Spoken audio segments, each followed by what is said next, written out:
Bonjour, bienvenue à Vie et Miséricorde, c'est Ursule. On est le 18 mai 2026. Alors je viens parler de se glorifier dans le Seigneur. Notre texte se trouve dans 1 Corinthiens 1, le verset 31. C'est dit, on va commencer au 27. Mais Dieu a choisi les choses folles du monde pour confondre les sages. Dieu a choisi les choses faibles du monde pour confondre les fortes. Dieu a choisi les choses viles du monde et celles qu'on méprise, celles qui ne sont point, pour réduire à néant celles qui sont, afin que nulle chair ne se glorifie devant Dieu. Or, c'est par lui que vous êtes en Jésus-Christ, lequel, de par Dieu, a été fait pour nous sagesse, justice et sanctification et rédemption, afin, comme il est écrit, que celui qui se glorifie dans le Seigneur. Amen. Alors, le Seigneur nous permet de nous vanter. Il nous permet de nous glorifier, mais c'est juste en Jésus. On n'a pas le droit de se vanter dans d'autres domaines.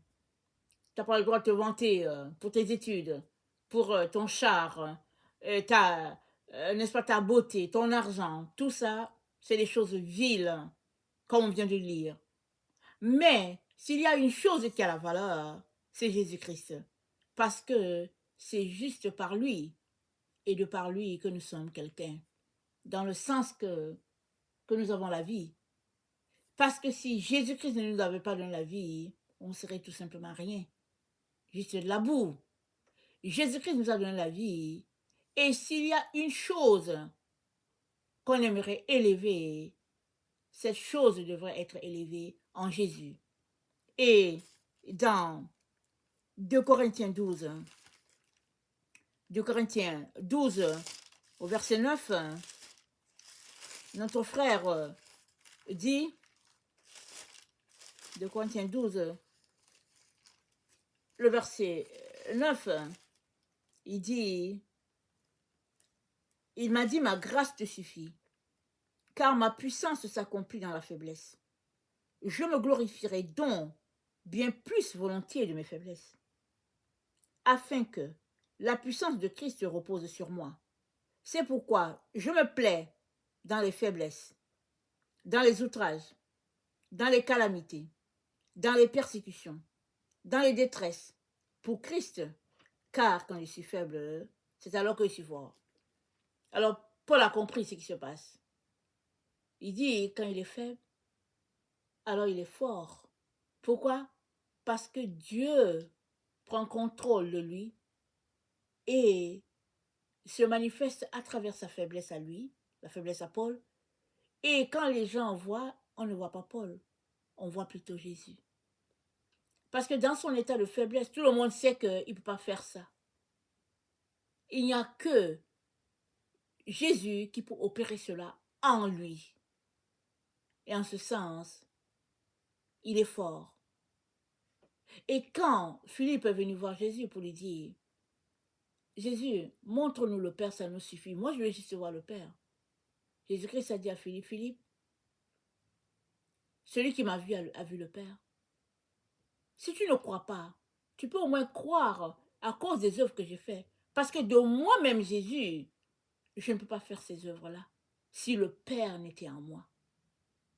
Jésus-Christ s'est comporté en simple homme, en simple serviteur. Il était faible devant ses ennemis, d'une faiblesse, n'est-ce pas, terrible, si bien que les gens ont pris avantage de lui. Ils l'ont ridiculisé, ils l'ont traité comme ils l'ont traité.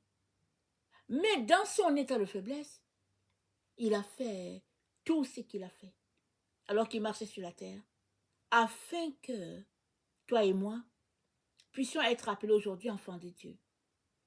Et c'est dans cette même attitude, n'est-ce pas, qu'il nous éduque à marcher en lui. Alors si toi tu donnes ta vie à Jésus-Christ, alléluia, sache que il est aussi important que tu te débarrasses de l'orgueil. Parce que tu ne peux pas marcher avec Jésus et en même temps marcher avec l'orgueil. Les deux ne vont pas ensemble. Si tu marches avec Jésus, Au fait, tu es en train de dire, j'ai embrassé la voie de l'humiliation.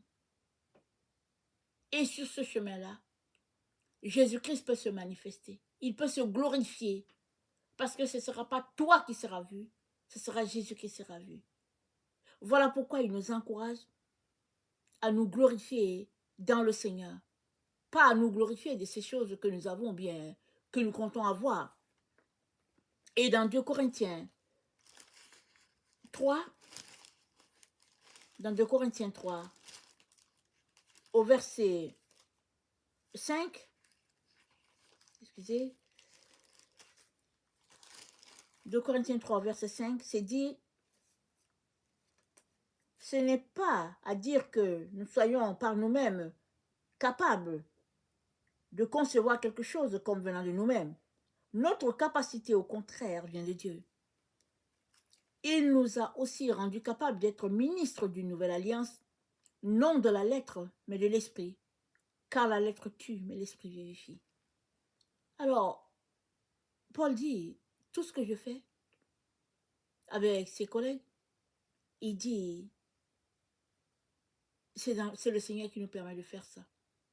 De moi-même, Paul, je suis incapable.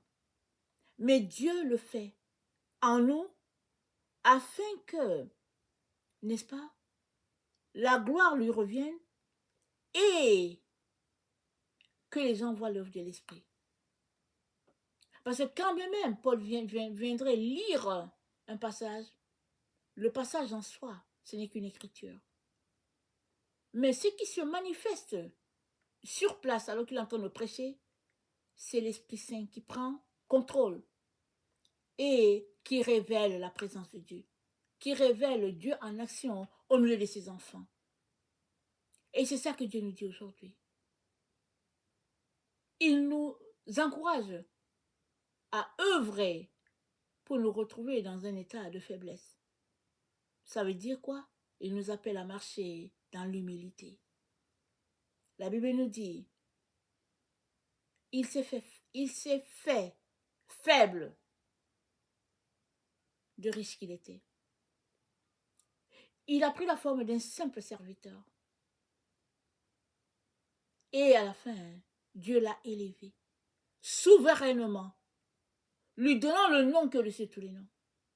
Et c'est là que les gens ont réalisé que, tiens, il disait donc vrai.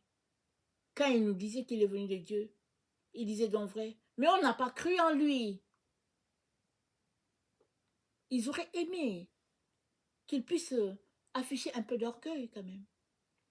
Qu'il puisse démontrer un peu qu'il vient d'en haut et qu'il y a quelque chose de spécial.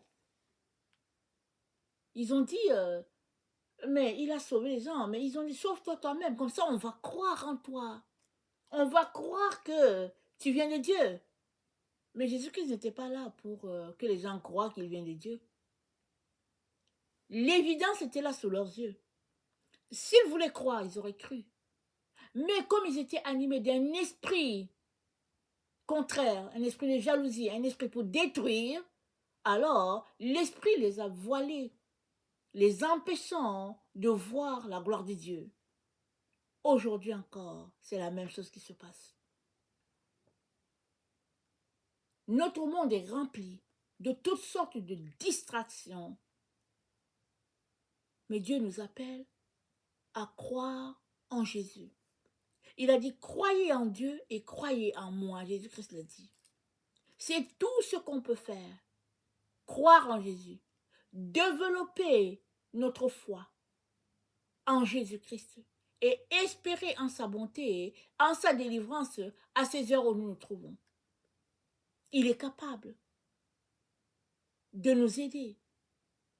Il est capable de faire tomber les écailles de nos yeux afin que nous puissions voir clairement ce qui doit être vu. Parce qu'il a dit, pendant que la lumière est là, marchez dans la lumière. Jésus-Christ est cette lumière. Il a marché sur la terre, il est retourné à Dieu et il est revenu avec une lumière beaucoup plus grande. Le Saint-Esprit est venu, s'est répandu sur les disciples et les disciples ont prêché, ils ont évangélisé le monde comme on le connaît. Et cette lumière est toujours disponible. Si tu crois en la lumière, C'est-à-dire, si tu crois en Jésus, alors laisse aussi que tes actions démontrent cette foi. Ne crois pas juste avec la bouche, mais crois en posant des actions concrètes. Parce que croire juste, c'est pas suffisant. Mais accomplir ce que tu crois, oui, ça montre que tu as cru. Et par la foi, Dieu va amener, n'est-ce pas, le miracle dans ce que tu crois. Il va apporter l'accomplissement. Il va réaliser son œuvre. Il va se manifester. Et ce ne sera pas toi que les gens vont voir. Ce sera ton Seigneur que les gens verront.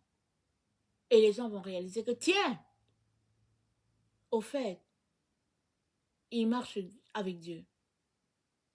Parce que ce que nous voyons, ce n'est pas le fait qu'il s'orgueillit lui-même, mais c'est le fait qu'il parle de Dieu et c'est la gloire de Dieu qui est répandue. Amen. Et dans Matthieu 7, le verset 24, Matthieu 7,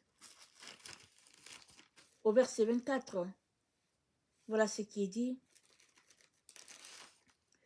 C'est pourquoi quiconque entend ces paroles que je dis et les met en pratique sera semblable à un homme prudent qui a bâti sa maison sur le roc. La pluie est tombée, les torrents sont venus, le vent a soufflé, sont jetés sur cette maison. Elle n'est pas tombée parce qu'elle était fondée sur le roc. Croire dans le Seigneur amène à mettre en application ce que tu crois. Et le résultat, c'est que tu es en train de bâtir ta maison sur le roc qui est Jésus. Et non seulement tu seras solide dans ta fondation, mais aussi ceux-là qui vont t'écouter vont voir en toi Jésus et ils pourront donner leur vie ou bien leur foi pourrait grandir parce qu'ils ont vu en toi quelqu'un qui n'est pas en train de se lancer des fleurs, qui n'est pas en train de s'orgueillir lui-même de ce qu'il fait pour le Seigneur, mais il voit une personne au fait qui reflète la gloire de Dieu en disant tout simplement qui est celui qui fait cette œuvre extraordinaire en elle. Amen. Parce que c'est l'heure où Dieu est tout simplement en train de confondre les grands, les sages, les intelligents, par les choses simples, très simples, le message de la croix, le message de l'évangile. Et il aimerait que tu sois, n'est-ce pas, une personne par laquelle ce message pourrait être véhiculé. Et c'est dans la simplicité que ça se passe. Il te suffit de donner ta vie à Jésus, de l'inviter à être ton sauveur et ton maître. Et il viendra, il fera sa demeure en toi, il va t'équiper pour que par tes mains et avec tes pieds, plusieurs puissent venir au Seigneur. Parce que tu auras utilisé tes pieds pour marcher, pour répandre la parole de Dieu. Tu auras utilisé tes mains pour œuvrer pour l'œuvre de Dieu. Et alors que tu seras en train de répandre tout simplement la parole de Dieu, beaucoup de gens vont donner leur vie à Jésus. Pourquoi? Parce qu'ils auront vu en toi un petit Christ, c'est tout. Alors, je viens nous encourager à laisser aller toutes ces choses qui nous gardent captifs dans notre soi-disant connaissance, notre soi-disant orgueil, et marchons dans la simplicité, laissant Dieu se révéler lui-même aux autres et que notre vie soit tout simplement le reflet de ce qu'il fait. Que le Seigneur bénisse sa parole et que sa joie soit notre force en ce jour. Amen. Alléluia. Soyons tous bénis. Amen et amen.